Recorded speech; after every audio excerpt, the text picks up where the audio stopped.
ابن آس محمد صاحب اور راز صاحب. تو آس صاحب میں آپ کی طرف آؤں گا. آپ نے بھی ذکر کیا وقفے سے پہلے کہ کتاب مر رہی ہے, تو کتاب مرنے سے آپ کی کیا مراد ہے؟ کتاب خریدی بھی جا رہی ہے, ایسا نہیں ہے کہ کتاب بکی نہیں رہی. کتاب خریدی تو جا رہی ہے, پڑھی نہیں جا رہی, شیلف میں سجائی جاتی ہے.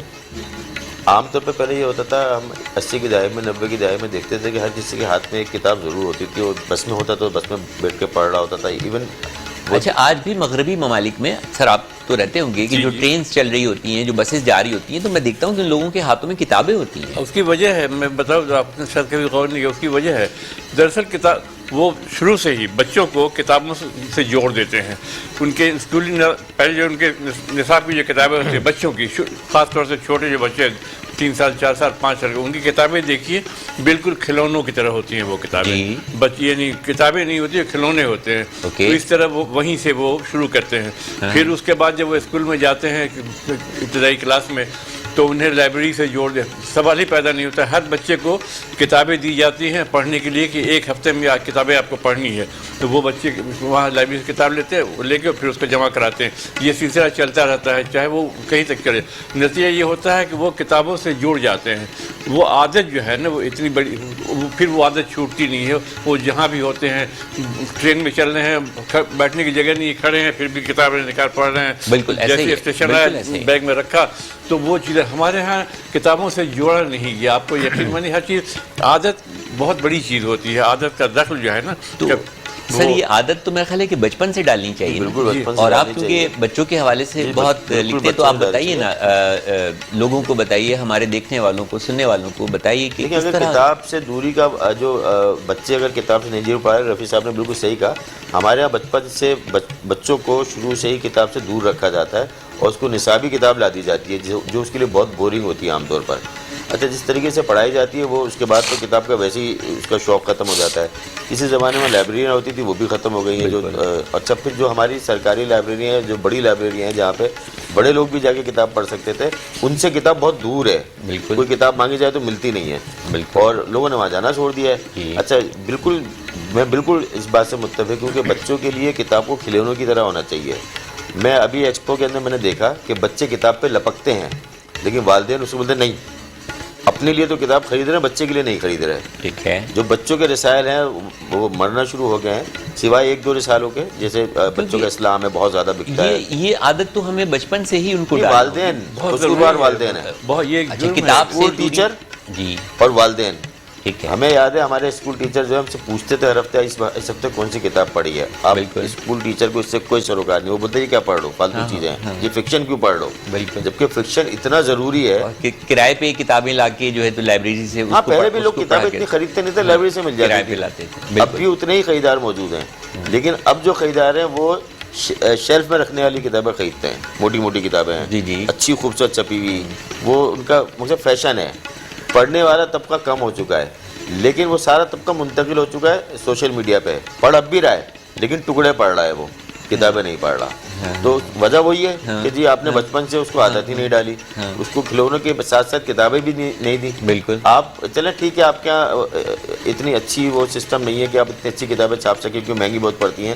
آپ کتاب تو دیجیے, اس کو کھلونا نہیں بنا سکے کوئی بات نہیں, لیکن بچے کو ہم نے ابھی چھوٹی کہانیاں چھاپی ہیں دوبارہ, جو 80s میں 70s میں چھپتی تھیں, 16 صفحے کی کہانیاں جو بند ہو گئی چھپنا, کیونکہ پبلشر کو اس میں فائدہ نہیں ہے.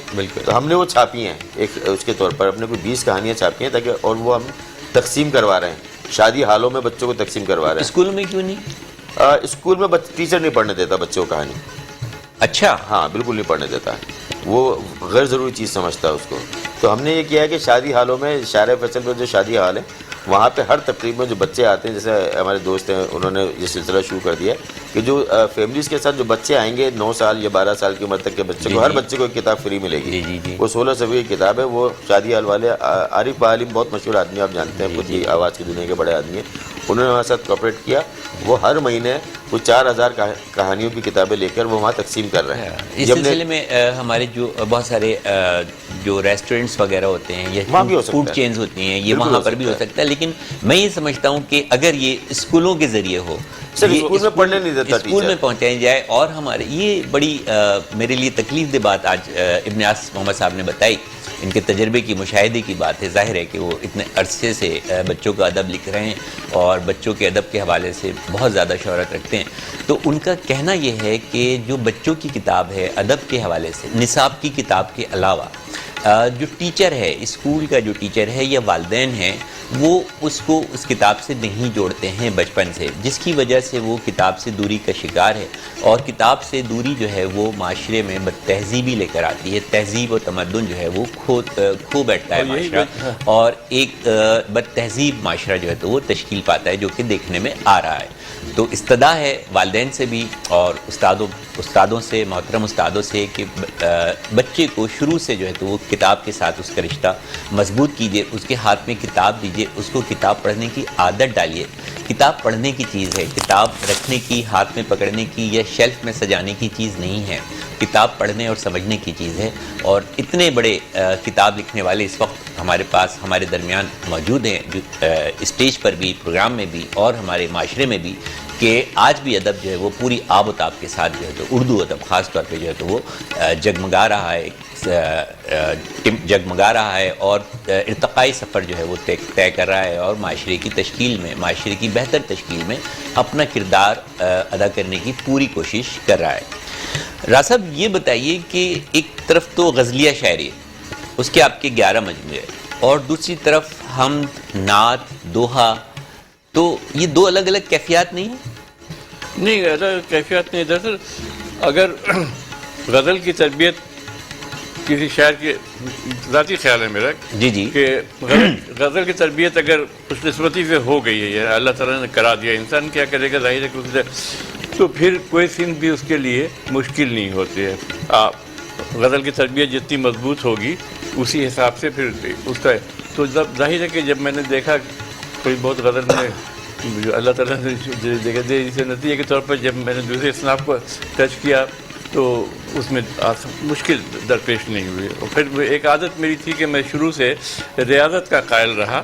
غزل میں یہ تربیت یہ بتا دوں کہ آپ یقین مانیے غزل میں ایک مصرے پہ ایک ہفتہ میں نے صرف کیا ہے. اچھا جی, مصرع ثانی کے لیے؟ ہاں, مصرع ثانی تو پہلے آ جاتا ہے مصرع سے اولا کے لیے. اوکے, ہاں, 2 بار کا تو میں بتا رہا ہوں. ایک بار, اچھا پھر میری عادت ہے میں غزل کہہ رہا ہوں, 2-3 اشعار ہو گئے, پھر چوتھے تیسرے شعر میں کوئی مصرع بہت ہی الگ مصرع آ گیا, بہت ہی کمال کا مصرع آیا. اب جب وہ آیا تو میں نے کہا نہیں اس کو مطلب بناؤں گا. اچھا, تو اب میں پھر اس کو مطلب بنانے کی کوشش کرتا ہوں. اب وہ مشکل سے مطلب بنتا ہے. مطلب نتیجہ یہ ہے کہ کبھی کبھی 1 ہفتہ لگ جاتا ہے. ایسے ہی ہوا ہے. ایک غزل کہنے میں 1 ہفتہ ایک نہیں, غزل کہنے میں نہیں, وہ کبھی کبھی ایسا ہوا تو وہ ریاضت کام آئی میرے بعد میں. بس ظاہر ہے کہ 1 ہفتے میں اگر میں نے ایک مصرع کہا ہے, 7 گھنٹے میں دیا کرتا تھا گھڑی دیکھ کے. کیا کہنے, یقین مانیے 7 گھنٹے. اور تو آپ سوچ لیے کہ 1 ہفتے میں تقریباً 50 گھنٹے میں نے صرف کیے, تب جا کے ایک مصرع فائنل ہوا. تو اس بیچ میں نے کتنے مصرے کہے ہوں گے, تو وہ ریاضت بعد میں نہیں. یہ جو پھر آپ کا شعر ایک مرتبہ مجھے پھر پڑھنا پڑے گا کہ کتنی ریاضت ہے ایک مصرع کہنے میں یا ایک شعر کہنے میں یا ایک غزل کو مکمل کرنے میں, کس قدر ریاضت کی ضرورت ہے اور کس قدر. تو آپ کا ہی شعر ہے راز صاحب کا, فرماتے ہیں آنکھ میں آنے سے پہلے اشک میں ڈھلنے سے قبل کتنی خاموشی سے پیرہن بدلتا ہے لہو. کتنی خاموشی سے پیرہن بدلتا ہے لہو. بالکل آپ اس موضوع کو دیکھیے, صحیح آپ نے فرمایا, عام طور سے بالکل درست فرمایا. یہ مضامین تو باندھا گیا ہے, یعنی آنکھ سے لہو ٹپکنا, آپ نے سبھی امید نے بھی چشمے خودگشتہ سے کل رات لہو پھر بس کچھ اشعار اگر آپ سے نہ سنیں تو رہ جائے گا, جو سنانا چاہیں. آخری کچھ لمحات ہیں پروگرام کے. چلیے مجھے سنائے تو آپ کو.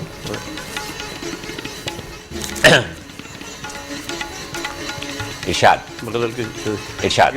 رگے جامے ضیائے زندگی رہنے نہیں دیتی. رگے جامے ضیائے زندگی رہنے نہیں دیتی. رگے جامے ضیائے زندگی رہنے نہیں دیتی. واہ. رعونت آدمی کو آدمی رہنے نہیں دیتی. کیا کہنے. رعونت آدمی کو آدمی رہنے نہیں دیتی. واہ. انا کی دھوپ برگ سبز کی دیرینہ دشمن ہے. انا کی دھوپ برگ سبز کی دیرینہ دشمن ہے. انا کی دھوپ برگ سبز کی دیرینہ دشمن ہے. کیا کہنے. نفس کے خال و خط میں دلکشی رہنے نہیں دیتی. کیا کہنے. نفس کے خال و خط میں دلکشی رہنے نہیں دیتی. ہمارے خون میں رقصاں کوئی ایسی طلب ہے جو کیا کہنا کیا ہمارے خون میں رقصاں کوئی ایسی طلب ہے جو ہمیں تادیر سائے میں کبھی رہنے نہیں دیتی کیا کہنا ہمیں تادیر سائے میں کبھی رہنے نہیں دیتی واہ واہ فرات زندگی رکھتا تو ہے ایک دلکشی لیکن فراق زندگی فرات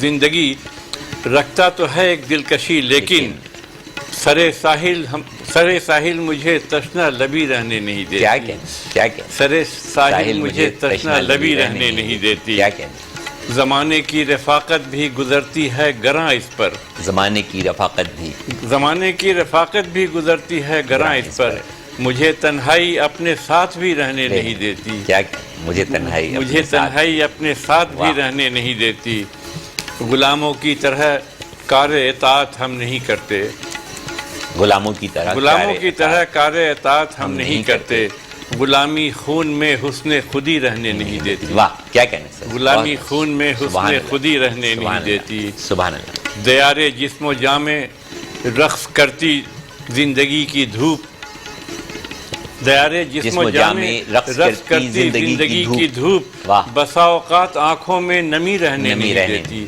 کیا کہنا بسا اوقات آنکھوں میں نمی رہنے نہیں دیتی تو آصف وقت بہت کم رہ گیا ہے کوئی پیغام دے دیں تہذیب کے حوالے سے میں شاعر نہیں ہوں بالکل یا کسی بھی حوالے سے ایک چھوٹی سی نظم سنا دوں ضرور سنا دیں تو میں کبھی کبھی فیس بک پر جی ہلکی پھلکی سی جی بالکل نظم لکھ دیتا ہوں جی بالکل بس 1 منٹ ہمارے پاس موجود ہے اور وہ سن کے ہی جو ہے تو وہ آپ کی اجازت سے پروگرام کو وائنڈ اپ کریں گے جیسے کہ آپ کو معلوم ہے کہ یہ ادبی دنیا ہر اتوار کی صبح کرسٹل ہیئر آئل بنانے والوں کے تعاون سے آپ کے لیے سجائی جاتی ہے کرسٹل ہیئر آئل بنانے والوں کا کہنا ہے آپ سے لمبے آپ کے بال کرسٹل ہیئر آئل کا کمال جی سر ایک چھوٹی سی نظم ہے حالانکہ میں شاعر نہیں ہوں بالکل ارشاد اجازت کے ساتھ ایک نظم میں نے لکھی تھی کچھ عرصے پہلے اس کا عنوان ہے اس طرح نہیں کرتے بات مان لیتے ہیں یوں جرا نہیں کرتے بات مان لیتے ہیں یوں جرا نہیں کرتے چھوٹی چھوٹی باتوں پر دل برا نہیں کرتے کیا کہنا بات مان لیتے ہیں یوں جرا نہیں کرتے چھوٹی چھوٹی باتوں پر دل برا نہیں کرتے جس طرح سے چاہو گے اس طرح سے جی لیں گے واہ جس طرح سے چاہو گے اس طرح سے جی لیں گے اس قسم کے جھگڑوں میں اس طرح نہیں کرتے کیا کہنے بات مان لیتے ہیں یوں جرا نہیں کرتے بات مان لیتے ہیں یوں جرا نہیں کرتے کتاب سے رشتہ جوڑ لیتے ہیں تہذیب اور تمدن کو جو ہے تو وہ اپنے معاشرے کا حصہ بنانے کی کوشش کرتے ہیں استادوں کا اور والدین کا بہت بڑا کردار ہے معاشرے کو جو ہے تو تہذیب یافتہ بنانے میں تعلیم اور تربیت بہت زیادہ جو ہے وہ ضروری ہے وقت بالکل ختم ہو چکا ہے حنیف سعید کی ادبی دنیا سے ڈاکٹر حنیف سعید کو اجازت دیجیے اللہ حافظ